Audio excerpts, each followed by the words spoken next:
किसान भाइयों नमस्कार। कृषि समाचारों में आपका स्वागत है। किसान भाइयों आइए पहले नजर डालते हैं आज के मुख्य कृषि समाचारों पर। पूर्वांचल में होगी कोल्ड चेन की स्थापना, भूकंप आए तो क्या करें, इस वर्ष भी सूखे की आशंका, मूल्य स्थितीकरण कोष की स्थापना, जैविक एवं पारंपरिक खेती को बढ़ावा देने का प्रयास, किसानों के खाते में सीधे जाएगा संकर बीजों के अनुदान का पैसा और 33% फसलों के नुकसान पर भी अनुदान। और अब समाचार विस्तार से। पूर्वांचल के किसानों के लिए खुशखबरी, क्योंकि रेलवे ने किसानों को फलों और सब्जियों का अच्छा भाव दिलाने के उद्देश्य से गाजीपुर और वाराणसी में कोल्ड चेन स्थापित करने की रणनीति तैयार की है।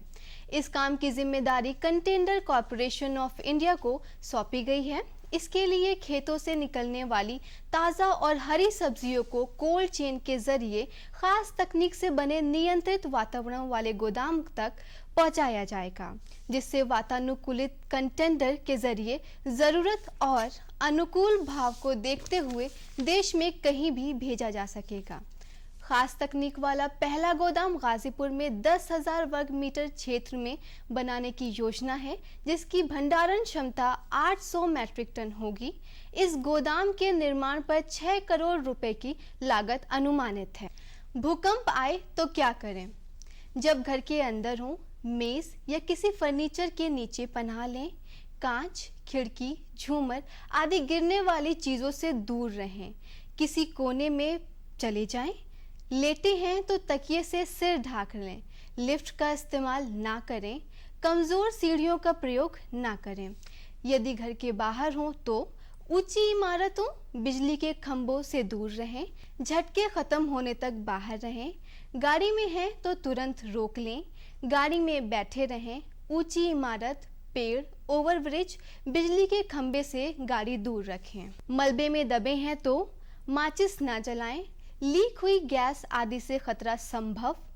मलबा हटाने के लिए हाथ पैर ना चलाएं। मुंह को किसी कपड़े से ढक लें। कोई उपाय ना होने पर जोर से चिल्लाएं। भूकंप के हेल्पलाइन नंबर। भारत में विदेश मंत्रालय ने दिल्ली के ये नंबर जारी किए हैं: 911123012113, 911123014104 और 911123017905। काठमांडू में स्थित इंडियन एम्बेसी में इन नंबरों पर संपर्क कर सकते हैं: 97798511070021 और 97798511354141। केंद्रीय मौसम विभाग ने अपने प्रथम पूर्वानुमान में खरीफ की फसल के दौरान सूखे की भविष्यवाणी की है। केंद्रीय मंत्री डॉक्टर हर्षवर्धन ने इस वर्ष का पहला पूर्वानुमान जारी करते हुए कहा है कि जून से सितंबर के बीच कम बारिश होने की आशंका है। उन्होंने बताया कि बारिश सामान्य मानसून का 93% रहने की उम्मीद है। बारिश के संतोषजनक न रहने की संभावना 68% है और चिंताजनक स्थिति रहने की संभावना 33% है। देश में पहली बार मूल्य स्थितीकरण कोष की स्थापना की गई है और इस कोष के लिए 500 करोड़ रुपए की व्यवस्था की गई है। ये जानकारी देते हुए केंद्रीय कृषि मंत्री श्री राधा मोहन सिंह ने बताया कि बेमौसम वर्षा एवं ओलावृष्टि से फसलों को हुए नुकसान के कारण महंगाई बढ़ने की आशंका को देखते हुए राज्यों से कहा गया है कि वे मूल्य स्थितीकरण कोष में मौजूद धनराशि से आलू और प्याज की खरीदारी कर लें, ताकि इनकी कीमतों को नियंत्रित रखा जा सके। केंद्रीय कृषि मंत्री राधा मोहन सिंह खेती में रासायनिक खादों के अंधाधुंध इस्तेमाल से बेहद चिंतित हैं। वे कहते हैं कि जाने बूझे बगैर रसायनों के अंधाधुंध इस्तेमाल ने हमारी खेती की चूल्हें हिला दी हैं। खेती के पुराने तौर तरीकों को भुला देना अब कृषि और पर्यावरण पर भी भारी पड़ने लगा है। उत्तर प्रदेश सरकार ने संकर बीजों पर अनुदान का पैसा सीधे किसानों के खाते में भेजने का निर्णय लिया है। इसके साथ ही किसानों को राज्य में अधिसूचित किसी भी कंपनी का बीज खरीदने की छूट प्रदान कर दी गई है। ये जानकारी देते हुए एक वरिष्ठ सरकारी अधिकारी ने बताया कि इसके लिए इच्छुक किसानों का पंजीकरण अभियान चलाया गया है। और आइए अब एक नजर डालते हैं कृषि उत्पादों के मंडी भाव पर।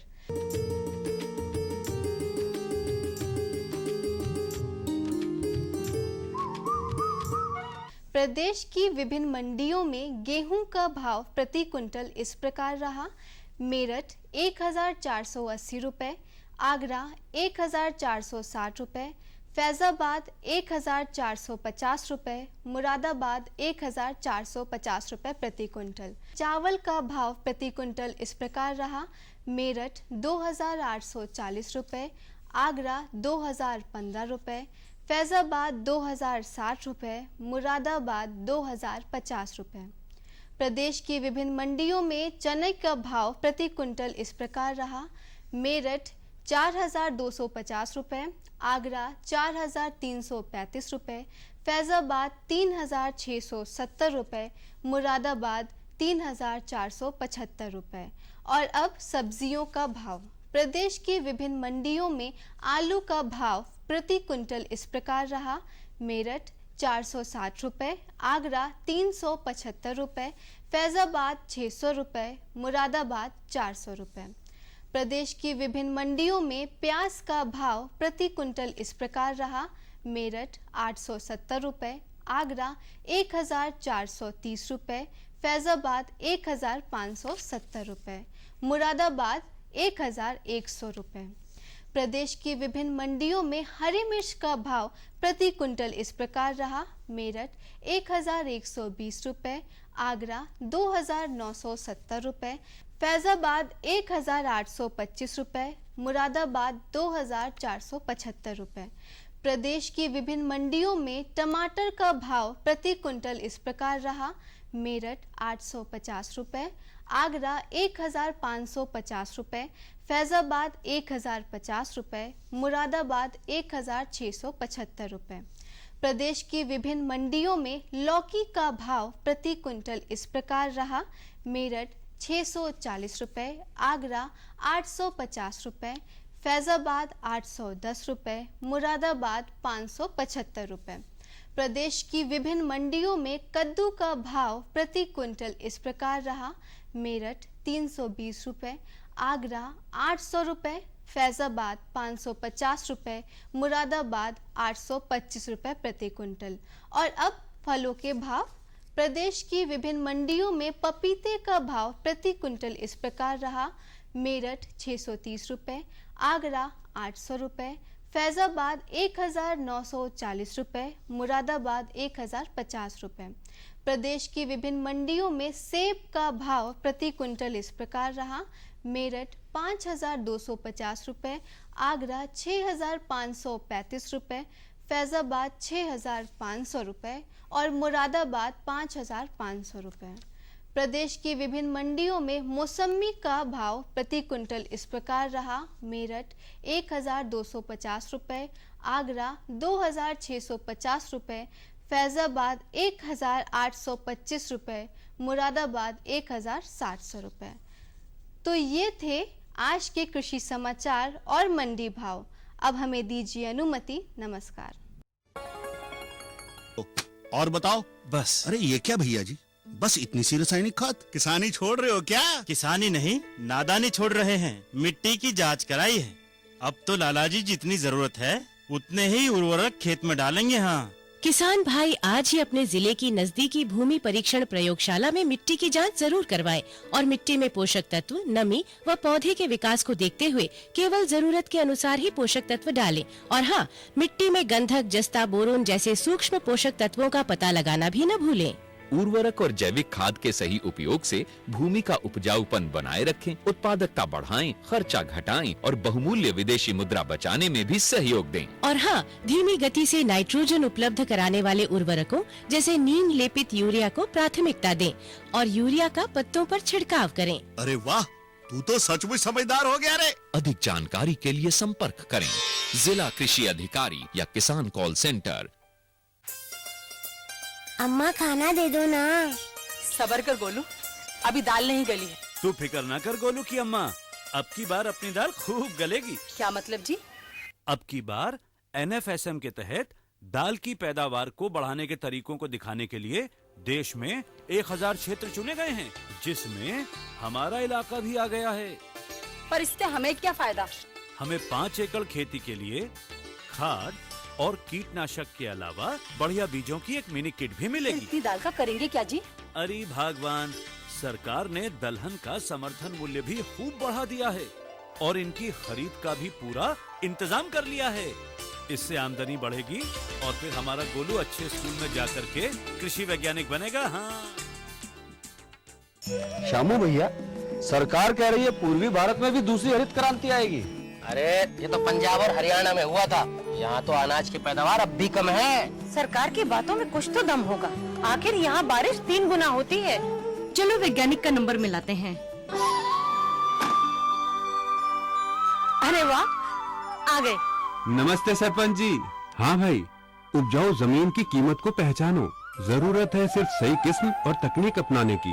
पूर्वी भारत में सरकार कम गहरे नलकूप और बोरवेल के निर्माण के लिए सहायता दे रही है।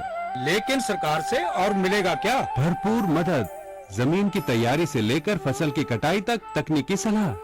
1000 हेक्टेयर के सैकड़ों क्षेत्रों में चावल और गेहूं के खास प्रदर्शन भी चल रहे हैं। अरे वाह, फिर तो हमारे खेत भी लहला उठेंगे। क्या ये सपना सच होगा? हाँ जरूर, पूर्वी भारत अब हरित क्रांति का अग्रदूत होगा। आओ हम सब मिलकर कदम बढ़ाएं। खुशबू की फुहार में, स्वाद की बहार में, तरक्की की तानों में, खिलती मुस्कानों में, हरे भरे पौधों में, बड़े बड़े सौदों में, मधुर भिनभिनाहट में, खुशियों की आहट में, बागबानी मिशन, हमारी चाहत, आपकी मुस्कुराहट।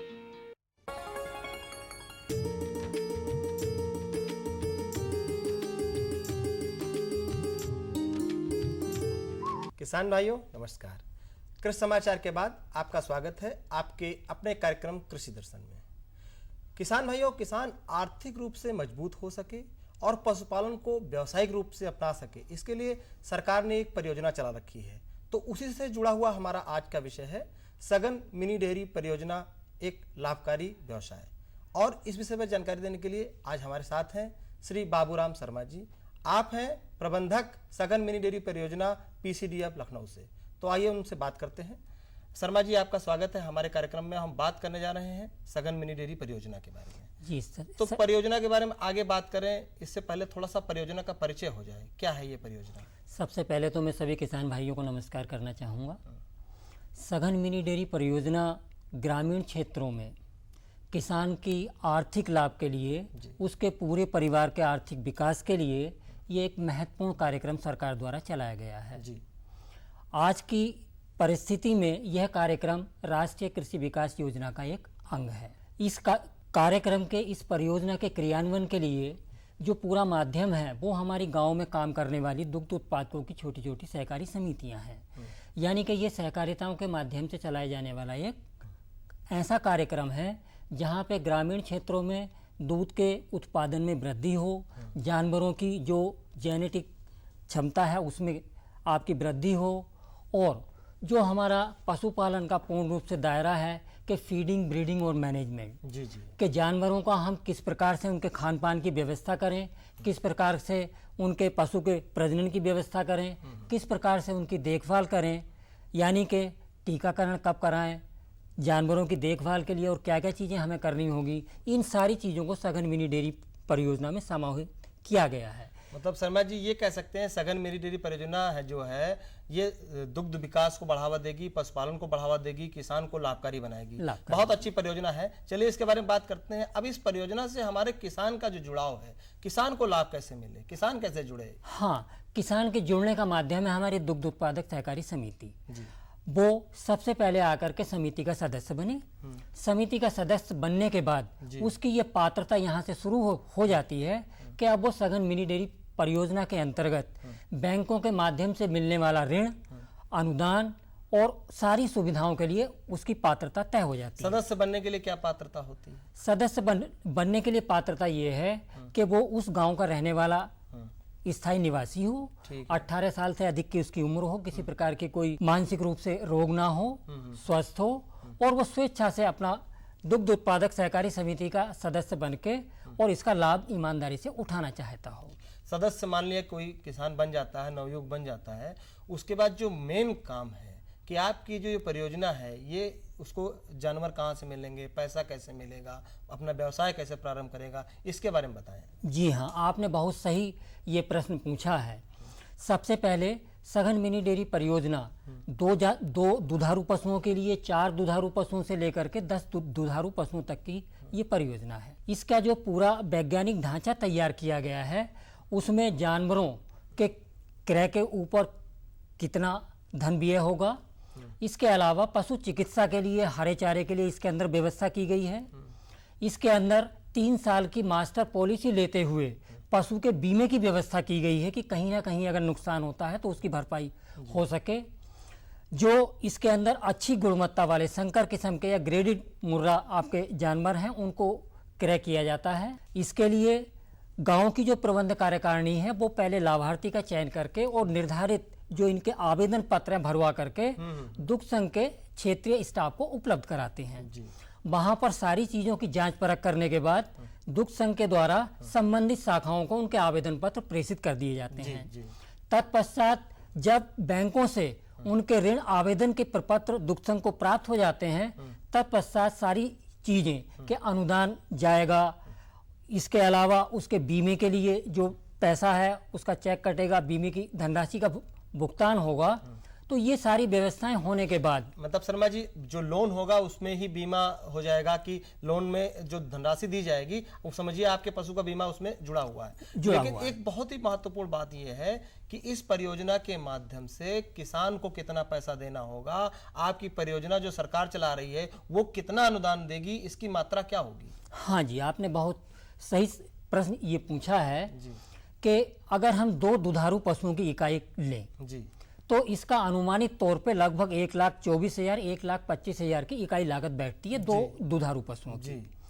जितनी कुल हमारी लागत बैठती है उसका 10% योगदान किसान का होता है। 10% किसान को देना होगा। 10% किसान को देना होता है और ये योगदान जहाँ पे किसान जानवर के लिए पशु बाड़े की व्यवस्था करता है, जानवर के लिए हरे चारे की व्यवस्था करता है, जानवर के लिए हैंडपंप लगा करके स्वच्छ पीने के पानी की व्यवस्था करता है, जानवर के स्वास्थ्य के देखभाल के लिए उसके टीकों की व्यवस्था करता है। इन चीज़ों में आने वाला जो खर्चा है वो लगभग 10% के आसपास मान लिया जाता है। वर्तमान में 50,000 रुपये एक जानवर की कीमत रखी गई है। 4.8% के हिसाब से बीमा धनराशि की व्यवस्था की गई है। शर्मा जी बीच में आपको थोड़ा सा रोक रहे हैं। 10% किसान को देना है, 90% की जो धनराशि है वो बैंक देगी, उसमें आपका कितना योगदान है? आप परियोजना जो चल रही सरकार का क्या योगदान है? जी, जो हमारे अनुसूचित जाति और पूरा बैंक जनजाति देगी या आप जो अनुसूचित जाति और जनजाति के हैं उनके लिए 33% धनराशि जो है वो अनुदान की होती है। 33% जी। और अन्य जितने भी हमारे सामान्य लोग हैं उनके लिए 25% अनुदान की व्यवस्था। मतलब ये कह सकते हैं कि 25% इस योजना के तहत उनको लाभ मिलेगा। 10% उनको जमा करने के बाद 90% बैंक दे देगी, बैंक को आप 25% रुपया दे देंगे, ये किसान को लाभ मिलेगा। ये लाभ मिलेगा। अब हम बात करते हैं, ये इसमें एक चीज बहुत ज्यादा गंभीर समस्या होती है कि ज्यादातर किसानों के पास जानवर होते हैं, अपने जानवर होते हैं। क्या वो इस योजना में अपने जानवरों को शामिल कर सकते हैं या उनको बाहर से ही लाना पड़ेगा इस योजना के अंतर्गत जुड़ने के लिए? नहीं, यह अपने जानवर को कभी भी शामिल नहीं कर सकते जी। उनको अच्छी प्रजाति वाले जानवर बाहर से ही लाने होंगे और सारी व्यवस्थाएं परियोजना के अंतर्गत की गई हैं कि उसका वेटनरी डॉक्टर्स के द्वारा हेल्थ सर्टिफिकेट बनेगा। जो हमारा दुधारू पशु क्रय किया गया है उसके साथ जो उसका लाभार्थी है यानी कि मालिक है, उन दोनों की साथ साथ फोटो खींची होगी और वो हमारे बीमे के कागजों के ऊपर लगी होगी, और जो उसका हेल्थ सर्टिफिकेट होगा उसके अंदर ये फोटोग्राफ लगी होगी। साथ में जो कानों में लगाए जाने वाला बीमा का नंबर होता है, टैग एक लगा होता है, हाँ, वो भी उसके अंदर। ये सिर्फ जब हम नए जानवर खरीद के लाते हैं उन्हीं के लिए ये बीमे की और सघन मिनी डेयरी परियोजना की व्यवस्था है। ये कह सकते हैं जो उन्नतशील अच्छे नस्ल के जानवर हैं वही इस परियोजना में किसान लाके उनसे अधिक उत्पादन कर सकता है। जी हाँ, तभी तो फिर आमदनी बढ़ेगी। अच्छा, एक चीज हम ये जानना चाहते हैं कि हमारा जो किसान है जो जुड़ता है आपके यहाँ, जो सदस्य बनता है कि भाई उसको करना है, तो क्या उसे कोई शुल्क लिया जाता है, सदस्यता शुल्क वगैरह? जो हमारा उत्तर प्रदेश का सहकारिता का अधिनियम है जी, उस अधिनियम के तहत जो हमारी दुग्ध उत्पादक सहकारी समिति की उपविधियां यानी कि बाइलाज बने हुए हैं, उसमें सदस्यता के लिए धनराशि तय है और साथ में ही उसका प्रवेश शुल्क 5 रुपया लिया जाता है और 50 रुपया उसकी धनराशि होती है। ये पैसा संबंधित सचिव के पास जमा होता है, बाकायदा उसकी काट करके रसीद संबंधित सदस्य को दी जाती है। मतलब चलिए, ये शुल्क के बारे में पता चल गया। एक आखिर में एक बहुत महत्वपूर्ण चीज पूछना चाहेंगे, जब तक किसी चीज के बारे में जानकारी न हो उसको करने में सफलता कम मिलती है। कोई प्रशिक्षण, कोई जानकारी, कोई प्रचार प्रसार, ये आपके विभाग द्वारा हमारे किसानों को जो करना चाहता है उसके लिए ऐसी व्यवस्था है कुछ? ये आपने बहुत महत्वपूर्ण प्रश्न पूछा है जी। जब हम किसी भी व्यवसाय के लाभकारी होने की बात करते हैं, चलाने की बात करते हैं, तो निश्चित रूप से हमें उसकी क्षमताओं का विकास करना होता है। संक्षेप में जानना चाहेंगे। संक्षेप में यह है कि सघन मिनी डेयरी परियोजना में लाभार्थियों के प्रशिक्षण की भी व्यवस्था है और इसके अलावा प्रदेश के बाहर ले जा करके जहाँ पे सफलतापूर्वक लाभकारी व्यवसाय चल रहा है उनका एक्सपोजर विजिट की भी व्यवस्था सघन मिनी डेयरी परियोजना के अंतर्गत इनबिल्ट है, व्यवस्था की गई है। अच्छा, मतलब आके प्रशिक्षण लेके अपना व्यवसाय प्रारंभ कर सकता है। बिल्कुल बिल्कुल। बाबूराम शर्मा जी, आप हमारे कार्यक्रम में आए और किसान भाइयों को सघन मिनी डेयरी परियोजना के बारे में जानकारी दी, इसके लिए आपका बहुत बहुत धन्यवाद।